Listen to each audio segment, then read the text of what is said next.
Sahabat GBB yang Tuhan Yesus kasihi, selamat malam. Kita masuk dalam program Night Call GBB. Saudara-saudara,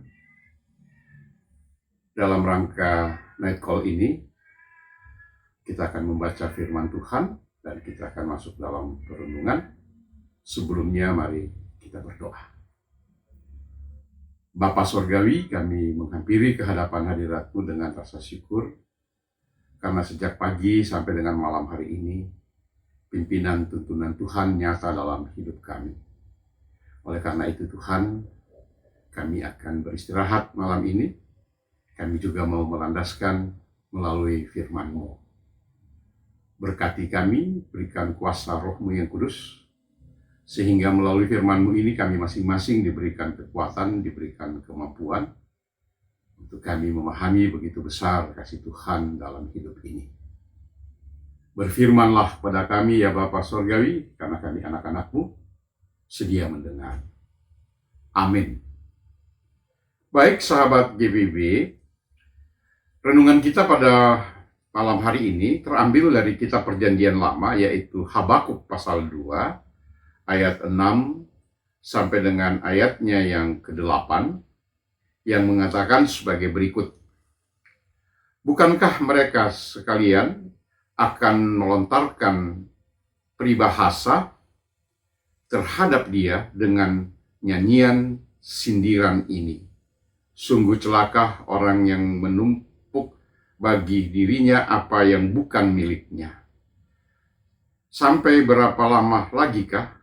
Demikian pada orang yang menimbuni dirinya dengan barang gadaian. Bukankah dengan sekonyong-konyong akan bangkit para penagih utangmu, dan akan terjaga mereka yang mengejutkan engkau, sehingga engkau menjadi rampasan bagi mereka. Engkau telah menjarah banyak bangsa, maka semua suku bangsa yang tersisa akan menjarahmu, karena darah manusia yang tertumpah itu dan kekerasan terhadap seperti kota serta seluruh penduduknya. Yang berbahagia adalah ketika mereka melakukan kehendak Tuhan dalam hidup ini hari lepas hari. Saudara-saudara yang Tuhan kasihi, tema kita dari Sabda Bina Umat, yaitu pembalasan adalah sesuatu yang nyata. Pada saat sekarang ini kita memang diperhadapkan dengan berbagai macam bentuk kehidupan yang tanpa kita sadari, kita mengalami penindasan, kita juga mengalami kekecewaan, ketidakadilan dalam seluruh perjalanan kehidupan ini. Tetapi yang menjadi pertanyaan kita adalah bagaimana kita mensikapi atau merespons terhadap peristiwa ketidakadilan yang kita alami dalam hidup ini. Yang pasti bahwa Tuhan Allah mau memakai segala peristiwa-peristiwa adalah untuk mau menunjukkan bagaimana kedaulatan Tuhan Allah terhadap kehidupan umat manusia dan seluruh kehidupan ciptaannya. Bangsa pilihan Allah, yaitu bangsa Israel pada zaman itu, mereka diperhadapkan bagaimana penindasan yang mereka alami melalui bangsa Babel. Nah, di situ Nabi Habakuk mau mengingatkan bangsa Israel bahwa mereka jangan terjebak dan pada akhirnya mereka kecewa dan kemudian mereka melakukan hal-hal yang tidak berbeda jauh dengan apa yang dilakukan oleh bangsa Babel ini. Inilah yang menjadi catatan yang perlu kita ingat, kita lihat. Karena berbicara tentang balas-membalas, maka itu sudah merupakan bagian daripada kehidupan kita selaku manusia. Nah, oleh karena itu, apa yang kita ketengahkan, apa-apa yang kita harapkan, bahwa bagaimana campur tangan Tuhan di dalam setiap perjalanan kehidupan kita, maka marilah kita melihat bahwa Tuhan tidak membalas dalam artian yang baik, yang jahat menjadi jahat, tetapi Tuhan membalasnya yang jahat menjadi baik. Dengan kebaikan itu diharapkan bahwa ada pertobatan, diharapkan ada perubahan. Tetapi kita harus jujur. Pada zaman ini kita manusia, seringkali kita tidak seperti itu. Oleh karena itu kita tidak memahami sebab akibat. Artinya sebab akibat di sini bahwa ada sebab ketika diperhadapkan dengan yang baik, maka saya harus juga membalasnya, akibatnya akan yang baik. Tetapi sebaliknya ketika saya diperhadapkan dengan yang jahat, maka saya juga akan membalasnya dengan kejahatan atau dengan yang lebih sadis lagi daripada kejahatan itu sendiri. Nah, tidak demikian yang kita lakukan selaku pengikut-pengikut Tuhan. Tuhan Yesus datang ke dunia ini adalah mau merubah, membalik satu situasi, satu kondisi, bahwa bagaimana yang jahat dibalas dengan yang baik, sehingga di dalam kebaikan itu menghasilkan adanya perubahan dan adanya pertobatan itu. Namun jemaat Tuhan, kita juga sadari bahwa bangsa Israel terjebak juga, yang pada akhirnya mereka juga melakukan kejahatan-kejahatan seperti apa yang dilakukan atau yang mereka alami daripada perbuatan daripada bangsa Babel ini. Nah, inilah juga yang membuat Nabi Habakuk untuk mau mengingatkan mereka, jangan melakukan hal-hal seperti itu. Jemaat Tuhan, berbicara keadilan, maka mau tidak mau kita harus melihat keadilan itu dalam rumusan yang sederhana yang saya coba gambarkan adalah berimbangnya hak dan kewajiban. Apa sih menjadi hak kita selaku orang percaya? Hak kita memiliki Kristus. Hak kita memiliki menjadi waris kerajaan Allah. Itu hak kita. Dan kewajiban kita yaitu bagaimana kita melakukan apa yang Tuhan Yesus ajarkan. Saya mau katakan Tuhan Yesus ajarkan itu ada dua hal yang sangat krusial, yang sangat penting. Yang pertama adalah kasih. Ingat, kasih. Yohanes 3:16 mengatakan karena begitu besar kasih Allah akan dunia ini, sehingga ia mengaruniakan anaknya yang tunggal, supaya siapa yang percaya kepadanya tidak binasa, melainkan beroleh hidup yang kekal. Kasih inilah yang harus kita terjemahkan di dalam seluruh keberadaan hidup kita. Yang kedua yang Tuhan Yesus ajarkan adalah pengorbanan. Mari kita rela dan kita mau berkorban dalam seluruh keberadaan kita. Sebagaimana Yesus mau berkorban di atas kayu salib. Yang bukan salahnya dia mau memikulnya. Dan pada akhirnya dia harus digantung di kayu salib.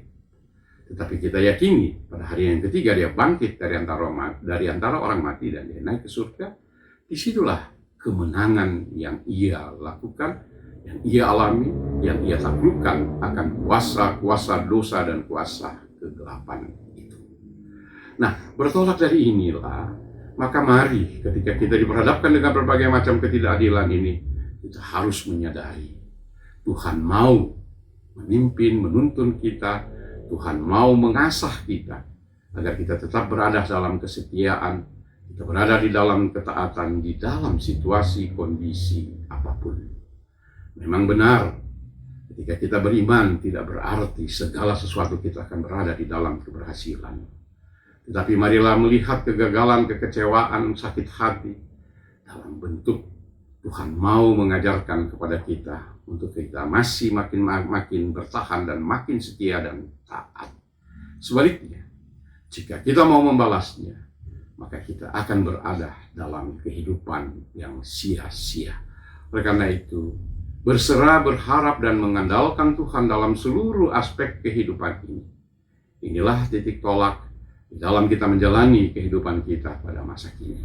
Kita percaya Tuhan tidak pernah meninggalkan kita, walaupun kita diperhadapkan dalam tingkat kesulitan kehidupan yang sangat luar biasa.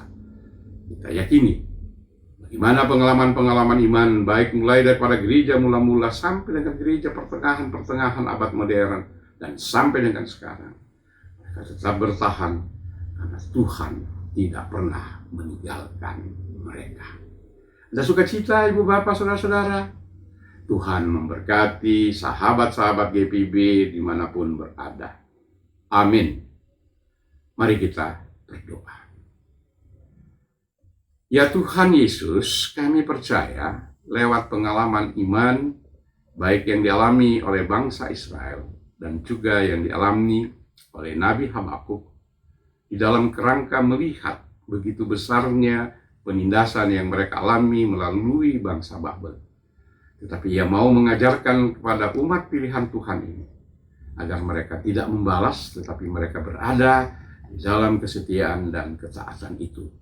Oleh karena itu ya Bapa, mereka bisa menjadi saluran berkat Tuhan di dalam perjalanan kehidupan mereka dari hari lepas hari. Tuhan, kami yang hadir pada masa kini, kami juga diperhadapkan dengan peristiwa lepas peristiwa yang mungkin sangat mengecewakan, bahkan yang sangat menyakiti hati. Tetapi kami percaya Tuhan, lewat peristiwa lepas peristiwa, fenomena-fenomena yang bertumbuh berkembang di dalam sekitar penghidupan kami, kami yakini bahwa Tuhan tidak meninggalkan kami.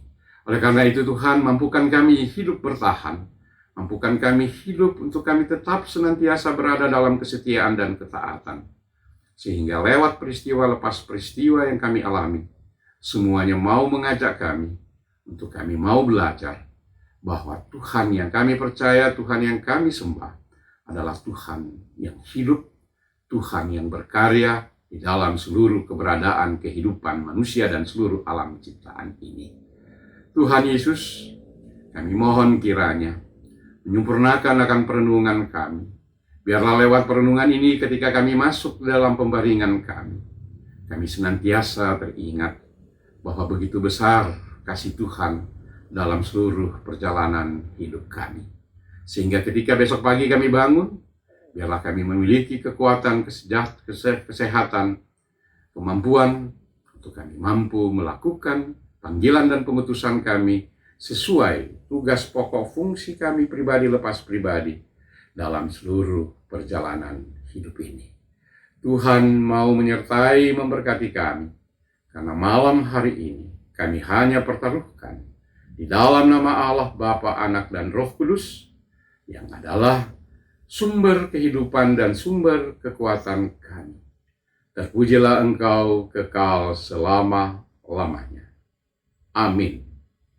Demikianlah sahabat GPIB, biarlah kiranya renungan ini membawa kepada kita untuk kita masuk ke pembaringan dengan penuh sukacita, dengan penuh kegembiraan. Biarlah hati yang gembira selalu menjadi milik kita. Terpujilah Tuhan Yesus. Amin.